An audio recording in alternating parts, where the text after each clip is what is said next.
Financial অ্যাকাউন্টসে sell balancing লেজারের উপর আমাদের session চলছে। এই সেল ব্যালেন্সিং লেজারে আমি আগের ক্লাসগুলোয় সমস্ত ফর্মুলাগুলো ডিসকাস করেছি, ওগুলো যারা মিস করেছো তারা দেখে নেবে। আজকে একটা প্রবলেম সলিউশন করে দেখাবো। একটা ডেটর্স লেজার বা কাস্টমার লেজার, তার একটা প্রবলেম আমি পড়ে শোনাচ্ছি, দেখো, আর তোমরা ওটা স্ক্রিনে দেখতে পাবে। এই প্রবলেমটা আমি সলিউশন করে দেখাচ্ছি। এরকম বলেছে, from the following particulars prepare customers control account in general ledger and general ledger control account in customer ledger. আচ্ছা, ওপেনিং ব্যালেন্স বলে দিয়েছে customer ledger. Customer ledger means কি? ডেটর্স।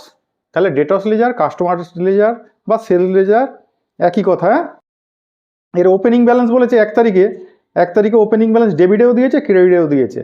তারপর বলেছে good sold during the year, return inward আছে, cash and cheque receive আছে, bill receivable receive আছে, discount allowed আছে, চেক রিসিভ ডিসঅনার্ড আছে, বিল রিসিভেল ডিসঅনার্ড আছে, ব্যাড ডেট আছে, প্রভিশন ফর ব্যাড ডেট আছে।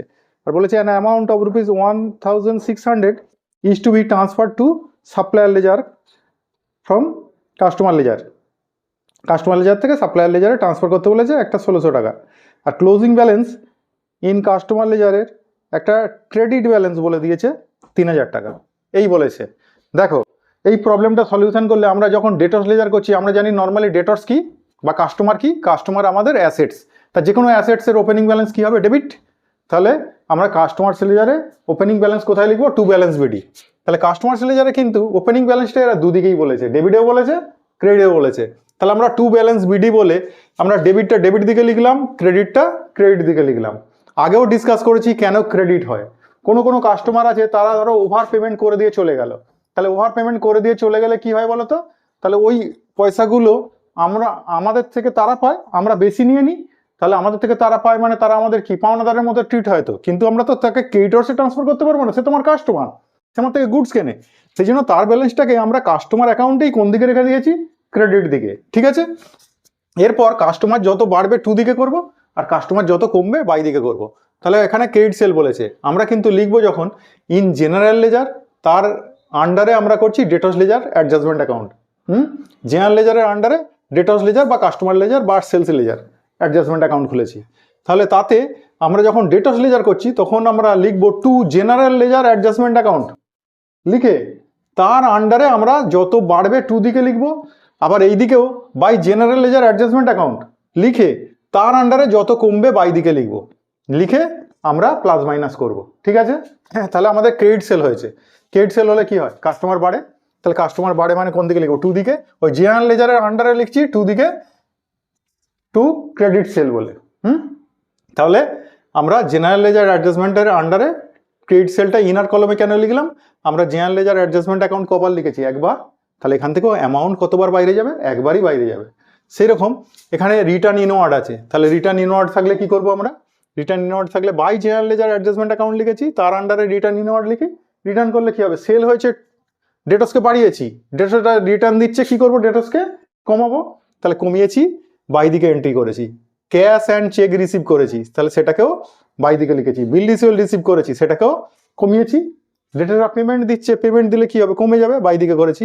ব্যাড ডেট হয়েছে, কিছু টাকা মেরে দিয়েছে কিছু জন, তাদের পয়সাটাও বাই দিকে এন্ট্রি করেছি, কমিয়ে দিয়েছি। ডেটর্স, তাদের কিছুটা ছাড় দিয়েছি, ডিসকাউন্ট অ্যালাউড করেছি, কমিয়ে দিয়েছি।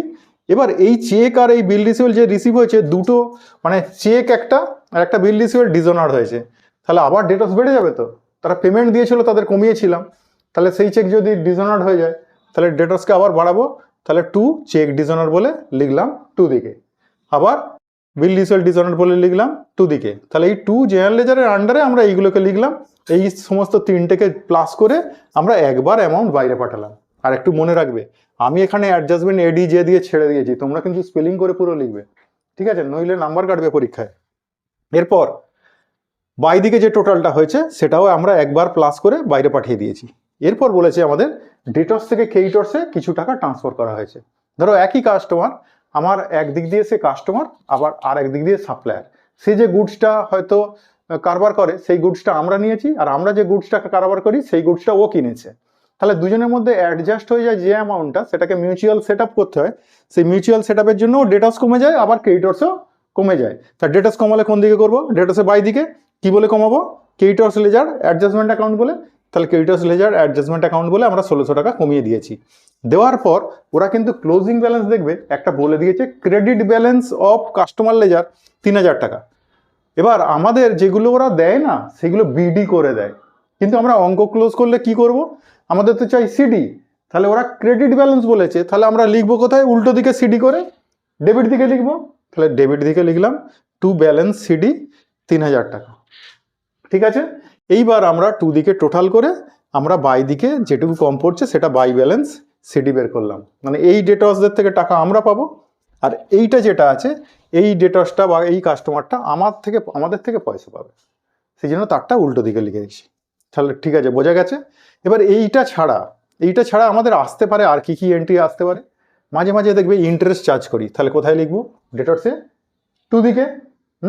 মাঝে মাঝে আমাদের নোটিং চার্জ দিতে হয়, এই যে চেক ডিসঅনার্ড হয়ে গেছে আমাদের নোটিং চার্জ দিতে হয়েছে, আমরা কি করবো, ডেটর্সের উপর চাপিয়ে দেবো যে তোমার চেক কেন বাজেয়াপ্ত হয়েছে, তাহলে নোটিং চার্জ তুমি দাও, তাহলে চাপিয়ে দিলে নোটিং চার্জটা টু দিকে লিখে দেবো।